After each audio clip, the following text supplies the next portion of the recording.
Hello à tous, on se retrouve pour le bilan de la semaine marché boursier, marché crypto avec des actus importantes qui vont avoir lieu en milieu de semaine et on finira par le TCA Challenge Bourse, voir où est-ce qu'on en est. Donc on est parti, on commence en premier lieu par le VIX qui au cours des 5 derniers jours a continué de baisser, moins 2,02. Donc le VIX est à 13,60. Si on se met sur un an, on est toujours au niveau des plus bas et si on se met sur 5 ans, on est sur des niveaux très bas depuis le crash qu'on avait eu en mars 2020. Juste après, on passe aux indices boursiers. Pour le marché français, sur les 5 derniers jours, 1,62% de hausse. Ça finit sur une clôture la plus haussière de la semaine, donc ça c'est top. Après, on passe au S&P 500. Alors le S&P 500, ça a monté légèrement, 0,61. On va voir que certaines actions du S&P 500 ont pris tarif cette semaine. Après ça, on a la map du S&P 500. Alors là, on est sur la journée de clôture.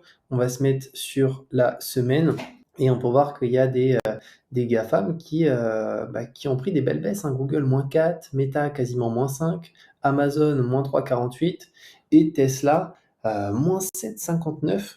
Donc la carte est majoritairement dans le vert, mais les grosses caps comme Google, Meta, Amazon, Tesla, Nvidia ont pas mal baissé, ce qui fait que l'indice, il a pas monté fortement malgré que la carte est majoritairement dans le vert. Après ça, on passe aux actus très très importantes qui vont avoir lieu fin de mois de juillet, donc mercredi 26, on a la Fed qui prend une décision sur les taux d'intérêt. Donc potentiellement une hausse des taux, une baisse des taux ou aucune décision, simplement où on laisse les taux actuels comme ils sont. Et c'est suivi, bien entendu, juste après l'annonce, 30 minutes plus tard, on a une conférence de presse de la Fed avec Jérôme Powell.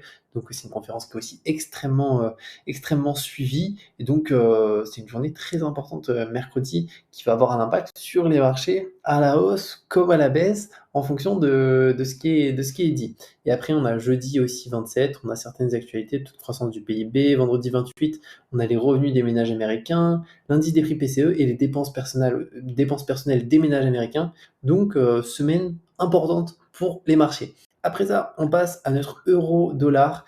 Alors, sur la semaine, légère baisse de notre euro. Après, sur un mois, on peut voir que ça a quand même pas mal remonté. On est actuellement à 1,11, donc ce qui est très correct, ce qui fait que sur un an, on est à 8,78. Mais effectivement, sur la semaine, légère baisse. Mais bon, pour l'instant, c'est pas non plus catastrophique. Sur un an, on reste sur quelque chose de correct. Sur 5 ans, bon, on remonte la pente. Il faut espérer qu'on continue de remonter encore. Après, Orpea, l'action qu'on suit chaque semaine. Alors, sur 5 jours, qu'est-ce que ça a donné? Moins 1. Donc, Orpea, il ne s'est pas passé grand-chose cette fois-ci. Donc, après, ça a tellement baissé qu'au bout d'un moment, je ne sais pas s'il peut se passer.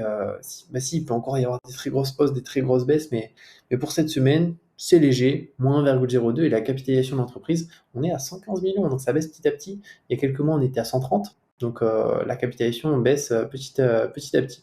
Après, on passe aux cryptos. Alors là, sur les cryptos, il y a pas mal d'actualités. Premièrement, au niveau des cryptos, alors sur 7 jours, là ça va. On n'a quasiment rien. Bitcoin quasiment moins 0,9, Ethereum moins 2,54. Globalement, il ne s'est rien passé sur les cryptos en elles-mêmes et sur leur évolution. Par contre, sur les actus crypto, là il y a des trucs hyper intéressants. Premièrement, on a la Forge, donc c'est Société Générale obtient l'agrément PSAN. Qu'est-ce que cela change? En fait, c'est la première entreprise qui obtient l'agrément PSAN parce qu'on n'avait pas d'entreprise qui avait l'agrément PSAN pour le moment. Donc ça, c'est quelque chose d'hyper intéressant de voir que c'est une de la première entreprise française qui obtient enfin cet agrément parce que les autres entreprises ont un enregistrement PSAN et c'est différent, c'est pas les mêmes conditions. Et donc la société se prépare à la prochaine entrée en vigueur de la réglementation MiCA et vise à rassurer ses clients institutionnels sur la qualité de ses solutions financières. Et donc, on va peut-être avoir d'autres entreprises comme Just Mining, Binance et autres qui obtiendront peut-être prochainement aussi cet agrément PSAN parce que de ce que j'ai compris, la majorité des entreprises crypto en France souhaitent avoir quand même cet agrément PSAN, même s'ils sont déjà enregistrés PSAN. Ensuite, on a Binance France révèle ses états financiers 2022 et du coup, c'est assez intéressant parce que c'est la plus grosse plateforme française et ils ont publié leurs états financiers, audité les résultats. Et au final, malgré que ça soit la plus grosse plateforme crypto, alors là, c'est le cas que pour la France, c'est pas Binance US, Binance Monde, c'est juste la France. Et on est sur une entreprise qui est en perte, qui ne fait pas de bénéfices. C'est-à-dire que on a sur l'année 2022 4 millions de pertes. Bon, après, c'est qu'ils se sont lancés aussi, donc il y a eu des coûts marketing importants. parce que le but était aussi de développer tout ce qui est communication de Binance. Mais ça veut dire qu'il y a certainement d'autres entreprises beaucoup plus petites que Binance qui exercent en France, qui certainement sont sur des pertes encore plus importantes, parce que là, c'est la plateforme numéro 1. Après aussi, ce qu'il faut prendre en considération, c'est que Binance, depuis qu'elle a eu son enregistrement PSAN, elle a enlevé tout ce qui est, ils ont enlevé tout ce qui est effet de levier. Et réellement, les plateformes crypto, c'est comme ça qu'ils gagnent de l'argent, parce que sur le spot, les achats en direct comme ça, les frais sont hyper faibles, hein, que ce soit Binance, Bybit, toutes ces plateformes-là, les frais sont vraiment ridicules. Par contre, sur le levier, typiquement Bybit, il y a encore le levier, là les frais sont très importants. Et donc je pense que c'est comme ça qu'ils gagnent majoritairement de l'argent, c'est sur les liquidations, sur les personnes qui mettent des leviers de ouf et qui laissent ça tourner longtemps. Donc c'est peut-être pour ça aussi que pour l'instant c'est pas rentable. Après, Binance France garde le cap et se veut optimiste. En effet, elle prévoit une année 2023 bénéficiaire avec un exercice fiscal aligné sur l'année calendaire couvrant 12 mois de recettes et 12 mois de dépenses. Et ensuite aussi au niveau des fonds, eh ben, on a un total de 1 milliard d'euros en cryptoactifs pour le compte des utilisateurs résidents français. Donc, pour tous les utilisateurs, ce qu'il y a aujourd'hui chez Binance, c'est à peu près 1 milliard. Et à cela s'ajoute 7 millions d'USDT pour son propre compte. Donc, c'est quand même assez intéressant de voir qu'ils ont publié comme ça leurs résultats et c'est une super bonne chose.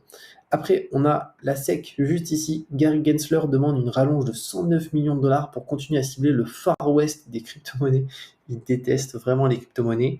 Et si on se met un petit peu plus bas, oui, c'est ici. Si cette hausse de budget est acceptée, elle ferait grimper le budget de mise en application de la loi de la SEC à 1,4 milliard de dollars. Gary Gensler demande par ailleurs une subvention additionnelle de 393 millions de dollars pour les coûts technologiques liés à la surveillance des réseaux financiers. Et il a qualifié le secteur crypto de Far West non régulé qui serait urgent de contrôler. Mais cela coûte de l'argent selon Gary Gensler. Donc lui, il est vraiment pas du tout pour ce monde des crypto-monnaies, et même avec une régulation, on dirait qu'il veut même pas que ça soit régulé, il veut juste qu'il n'y ait plus de crypto du tout. Et de l'autre côté, Larry Fink continue de faire la promotion de Bitcoin. Alors, il a un peu retourné sa veste, hein. Il y a quelques années, pour lui, le Bitcoin, c'était quelque chose qui était plus pour le blanchiment d'argent et autres. Et aujourd'hui, vu qu'il a fait sa demande de dépôt d'ETF Bitcoin pour son entreprise BlackRock, il est plutôt pour. Et il considère ça comme des actifs internationaux avec une valeur différentielle par rapport à d'autres classes d'actifs. Fink a également souligné que le Bitcoin, en tant que produit cryptographique international, pourrait transcender n'importe quelle monnaie. Et après, il y a quelques informations ici sur ce qu'il a dit au niveau d'interviews qui ont été réalisées. Maintenant, on va passer au DCA Challenge Bourse, voir où est-ce qu'on se situe. Donc c'est parti, je vais enregistrer mon écran et je vous l'affiche. Donc là, on est sur mon portefeuille Trade Republic. Au niveau de la journée de clôture, donc vendredi, on a fait 0,27%. Et sur la semaine, on a fait 1,30%. Je pense que c'est à peu près comme le marché. Regardez, le marché a fait combien? S&P 500. Il a fait 0,61. Ah non, donc on a fait quand même mieux que le marché. Donc en vrai, c'est cool. Et si on descend un petit peu plus bas, au niveau des actifs qu'on a en portefeuille, donc on en a 4. Du Apple, du World Quality, de l'or et de l'Europe Momentum, avec 2 investissements en plan d'investissement programmé chaque semaine, qui est ETF World Quality et ETF Europe Momentum. Et donc j'investis 500 euros par mois. Donc 80% sur du World Quality, 20% sur du Europe Momentum. Et donc là, on les a ici. Ça fait 100 euros semaine World Quality et 25 euros Momentum. Et là, d'ailleurs, ça s'exécute demain, parce que lundi, il y a des passages d'ordre. Et donc comme ça glisse vraiment. Et surtout, il n'y a pas de frais sur ces plans d'épargne d'investissement programmé, donc ça c'est cool. D'ailleurs, pour ceux qui souhaitent commencer à investir en bourse, notamment commencer un DCA, je vous mettrai un lien pour Trade Republic en description avec les bonus du moment s'il y a des bonus, en sachant que l'ouverture elle est gratuite, franchement ça prend 5 minutes et ça permet du coup d'investir lorsqu'on fait des plans d'investissement comme ici, d'avoir 0 euros de frais. Contrairement à beaucoup de brokers où des fois on va se taper 2-3 euros de frais à chaque fois qu'on passe un ordre. Et par contre, si on passe un ordre en direct maintenant, on a 1 euro de frais. Donc c'est ça que moi je ne le fais pas pour avoir 0 euros, que des plans d'investissement. Donc ils appellent ça les plans d'épargne maintenant. Et ça permet d'investir sans frais d'achat. Donc voilà par rapport à ce bilan de la semaine, les amis, marché boursier, marché crypto. N'hésitez pas si vous avez la moindre question à la mettre en commentaire et on se dit à très bientôt pour une nouvelle vidéo.